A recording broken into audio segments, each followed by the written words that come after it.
First questioner asked this question. He says, you mentioned that you had over 30 different symptoms in your body and you were able to overcome them by applying your healthy living principles. And then she says, my dad has hypertension and diabetes. Is there a possibility of this condition being reversed since he has been dealing with them for over 10 years, managing these conditions? My answer is yes. Even though conventional medical science says that essential hypertension cannot be cured, but it can be managed with medication and some lifestyle adjustments.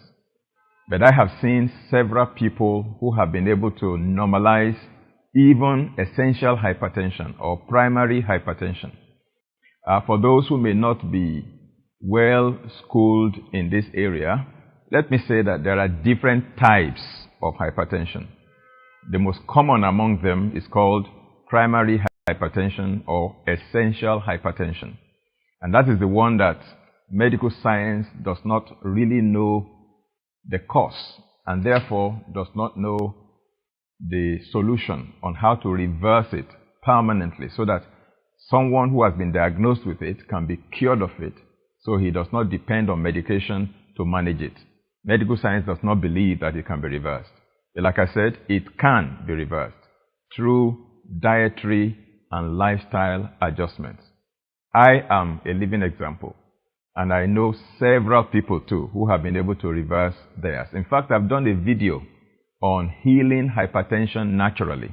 I encourage you to get a copy of that DVD and you can listen to it. I have an 8-pronged strategy to reverse hypertension naturally.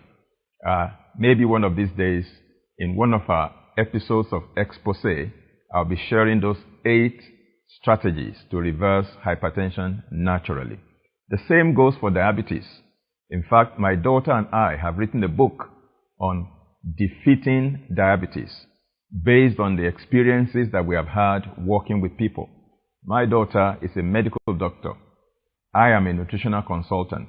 So we have collaborated and we have put together a 10-point strategy to help diabetes, type 2 diabetes. Again, there are different types of diabetes.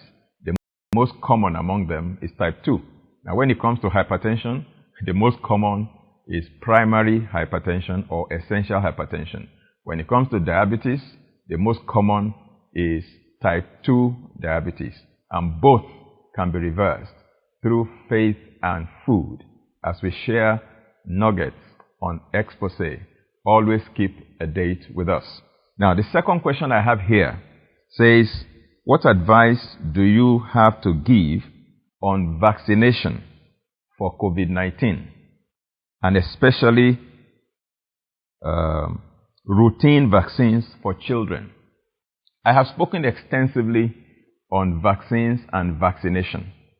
I will encourage you to search out my videos on that and listen to details. But suffice it to say today that when it comes to COVID-19, I have expressed my views that COVID-19 is an RNA virus. It's a single-stranded virus, which is usually not as stable as double-stranded viruses, DNA viruses. Therefore, it's more challenging to produce the type of vaccine that will work very well for RNA viruses.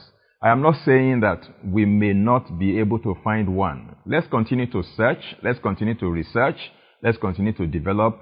You know, that is the whole essence of research. One of these days, we might be able to strike gold. But as we speak, there is not yet one approved vaccine for COVID-19. And even if that vaccine is produced, of course, they have come up with several ones that they are currently testing. And my grouse with the approach that they have adopted for the testing of these vaccines is the fact that they are doing animal testing and human testing simultaneously. That is not supposed to be. That is dangerous in my personal view. What is done for other vaccines is that, first of all, they do animal testing to be sure that, number one, it can elicit an appropriate immune response. Number two, that if the person who has received the vaccine is exposed to a live vaccine, the antibodies generated by the vaccine is able to counter the virus and overpower the virus. And then number three, that there will be no adverse effects in the body, no organ damage, no other problems in other parts of the body, no liver damage, no kidney damage, no nerve damage, no autoimmune disorder stimulated or invoked. And then no epigenetic problem in subsequent generations, because sometimes some things can cause epigenetic changes. You not produce disease in the parent, but we begin to produce disease in the offspring.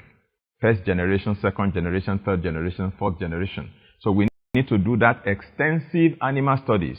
And when we have found it efficacious and safe, then we commence human studies to be sure that we can get the same results that we got in animals in human beings. Until that is done, no vaccine should be administered on human beings. But right now, regarding COVID-19, they rush to produce vaccines and rush through the testing and use human beings as guinea pigs is one thing that I have been shouting and crying about. We know about vaccine injury, and several families have had their children injured by vaccines and they are living with it. Those that this has affected are the ones who understand what I'm talking about. And I pray that you won't be a victim. I personally will not encourage anyone to submit for any of these untested and unproven vaccines. That is my take on vaccination. There are many issues surrounding it when it comes to COVID-19. As the story unfolds and things are unveiled, we'll be bringing you more details as time goes on. The third question I have here is, can asthma be reversed, and how? Well, again, I have answered that in one of my previous videos, but I'll just summarize. I do believe that asthma can be reversed, and several other respiratory disorders can also be reversed, allergic reactions and what have you. Now, the key is to know exactly what to do and how to go about it. One of the main things for asthmatics is dehydration. You need to make sure you are not dehydrated. Number two, you need to identify the triggers and stop exposing yourself to the triggers. Number three, you need to eat foods that can serve as bronchodilators, that can, dilate your bronchial tubes and allow air to go in easily and air to come out easily. That is how to address asthma and other such related issues. We'll be dedicating maybe one episode in the future to dealing with some of these conditions one by one. I'll come back to you shortly after this break to talk about nature versus nurture.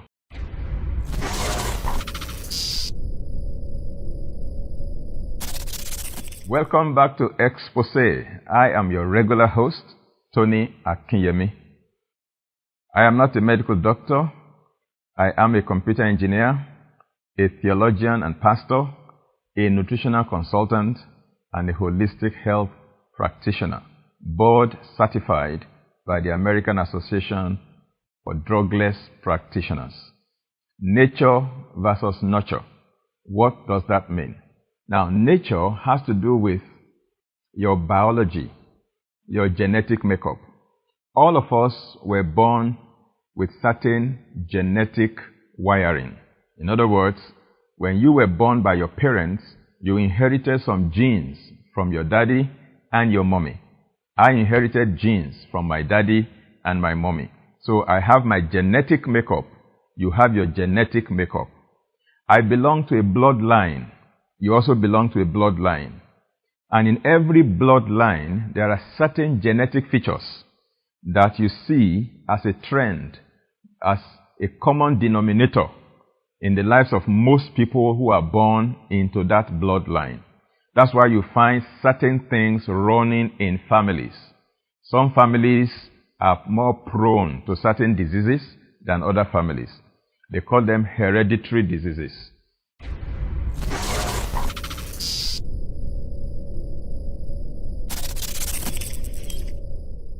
In other words, what you were born with, what you were wired with genetically, that is nature. Then there is the other side, which is called nurture. In other words, even though you have a unique genetic makeup, you were also born into an environment. And the environment makes an input into your growth, into your development, and into your outcomes. How you turn out in life. Nature endowed you with genes. But what kind of environment, what kind of terrain, what kind of nurturing, what kind of training, what kind of nourishment have you provided for the genetic material that you are made up of? That is going to influence the expression of your genes.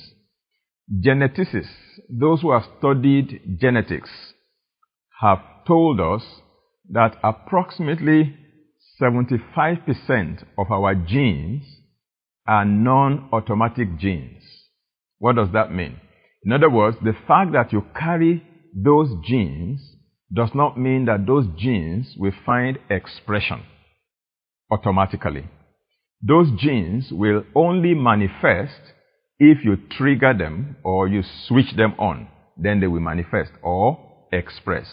But if you don't do anything to trigger them or to switch them on, then they remain silent. They remain dormant. Even though they are present in your body, they do not express. Those are non-automatic genes. Then about 25% of our genes are automatic. In other words, we don't have to do anything, they will just express. So nature versus nurture. Nature talks about your biology. Nature talks about how you were wired. Nature talks about your genetic dispositions and predispositions. Whereas nurture talks about the influence of your environment on your outcomes. And environmental factors such as your diet, your lifestyle, the sanitation and hygiene in your environment, the health care available to you, the education available to you, and so on and so forth. Now let me illustrate with some very vivid examples. Example number 1. Each one of us is born with some form of intelligence quotient, IQ. You have an IQ, I have an IQ. Now, a person's IQ may be different from another person's IQ. The IQ that a person is born with, that is nature. But nurture has to do with the educational system that that person with that IQ is put through. You can give birth to a child, and the child may have a very high IQ. But if you never sent that child to school, or you never assigned that child to a teacher, a coach, a master, as an apprentice to train and educate that mind, that IQ remains dormant. Somebody who could have been an inventor, who could have been a creator, somebody who could have been very innovative, somebody who could have been a world-class professional, may die as a non-entity despite the high IQ that nature has conferred on him if we don't nurture that IQ by educating that person. So IQ is nature. Education is nurture. I'm building up to somewhere, and I want you to understand how that ties into your health. Second example is talent and training. A boy may be born, and the boy may have natural talent as a soccer player. But if that boy is not recognized, that talent is not recognized, and that boy is not taken to a soccer academy to be coached and to be trained so that his talent will be sharpened, the cutting edge of his talent is sharpened, so he becomes a Messi, or he becomes a Ronaldo, or he becomes a JJ Okocha, or he becomes an Nwankwo Kanu, or he becomes one of these, great soccer players around the world. If that talent is not trained, that talent goes into waste. So the talent is the nature, the coaching is the nurture. Third example has to do with seed and planting. A seed has the potential of a tree inside that seed. That tree has the potential of fruits on that tree. But for that seed to become a tree that will start producing fruits. That tree needs to be planted, needs to be watered, needs to be manured, needs to be nurtured before you begin to see the potential coming out, the fruits from that tree. So the seed is nature, the planting, the watering, the pruning, the manuring, that is nurture. Now, the fourth example, which relates to our health, has to do with our genes. So, if you have a gene that codes for a particular disease, if you don't nurture that gene and fertilize it, manure it, and water it, it remains dormant for life. If you also have a gene to be a genius or to be strong, to be healthy, and you do nothing to nurture that particular gene, again, you don't benefit from it. So, this is how I want to summarize it. A person is born into a family of diabetics. Maybe your grandfather was diabetic, your father was diabetic, your mother diabetic, and so you were born into that bloodline. They call that family history. When you go to the hospital, they want to find out about your family history to know whether this is a genetic predisposition or whether this is a hereditary condition. Now, let's assume that your bloodline, they are all made up of people who have suffered from a particular disease, this time around diabetes. You are born into that family, and most of them became diabetic around the age of 40 till they died. And now you are 35, and you are beginning to entertain fear. Hey, in 5 years' time, it may be my turn to develop diabetes. Yes, you may actually have the gene that codes for diabetes, but you don't necessarily have to develop diabetes. If you understand what I'm talking about, nature and nurture. The gene that codes for diabetes is one of the 75% non-automatic genes. In other words, it is not going to express automatically except you nurture it, except you do something to make it happen. And some of the things you do to make that gene to express has to do with, number one, your thoughts, the thought in your mind. That fear that you are entertaining, that anxiety that you have, that anticipation that you carry, all of them will help the gene to finally express. The Bible actually confirms that. It says, as a man thinks in his heart, so is he. So you better don't entertain fear. You have not received the spirit of fear, but the spirit of love, power, and of a sound mind. That's the first thing that nurtures those negative genes and makes them to express.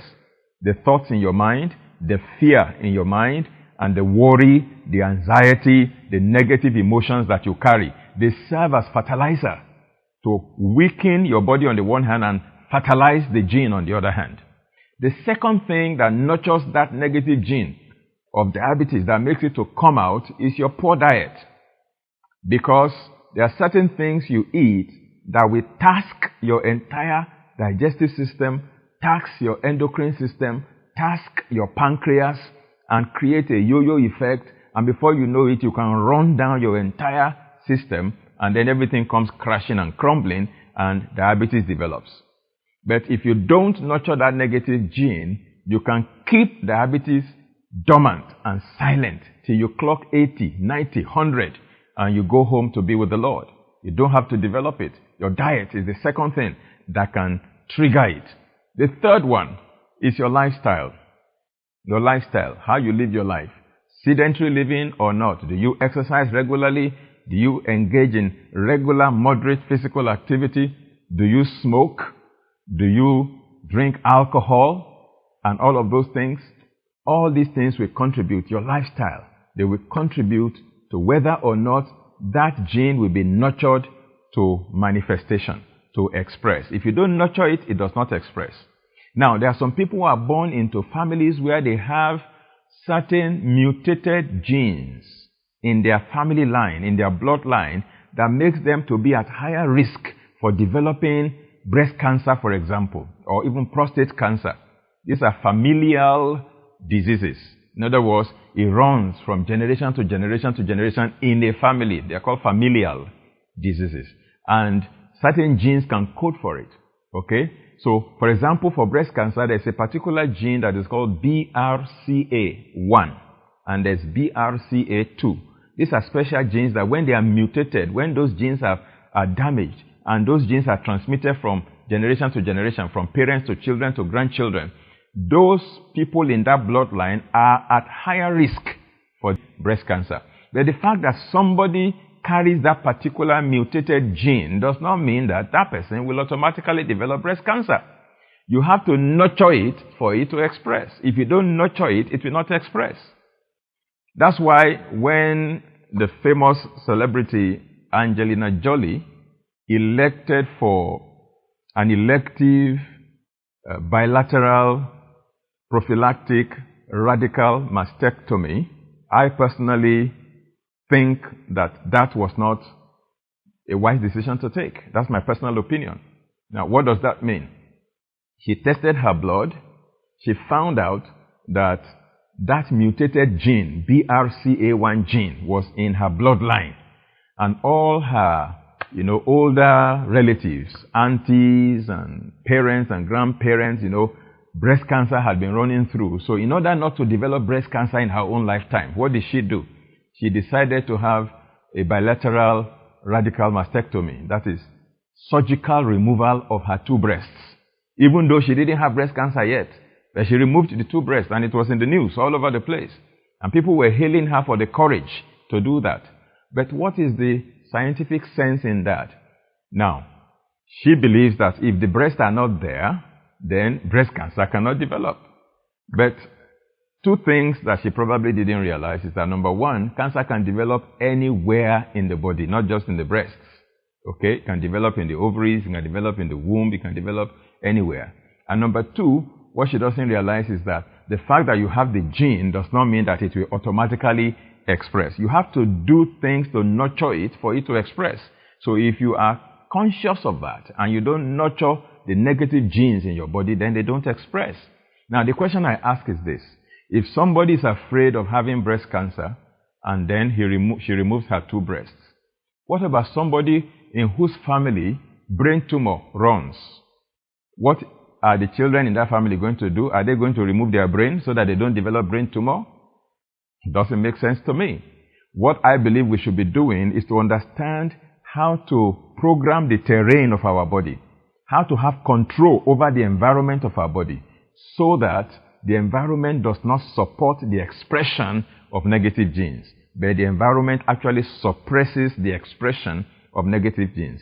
In the next episode, I'll be telling you some of the parameters of the terrain of our body, the environment of our body, that if we regulate them, they can keep these negative genes at bay. They can keep them dormant, and they will never express, even though they are there. And then, if we create the conducive atmosphere in our body, the healthy genes or health-supporting genes are the ones that we find expression. You can see how knowledge is power. It gives you peace. It gives you confidence. It shows you what to do. It puts you in charge and in control of your own health destiny. So you are not just gambling and you are not just hoping and wishing, but you actually know what to do under God to be in control and have the best in your life. It's been Tony Akinyemi, your regular host on Exposé. Keep a date with us, same time, every day of the week, and you will never regret it.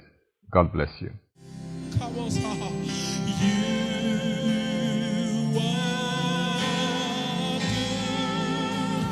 good.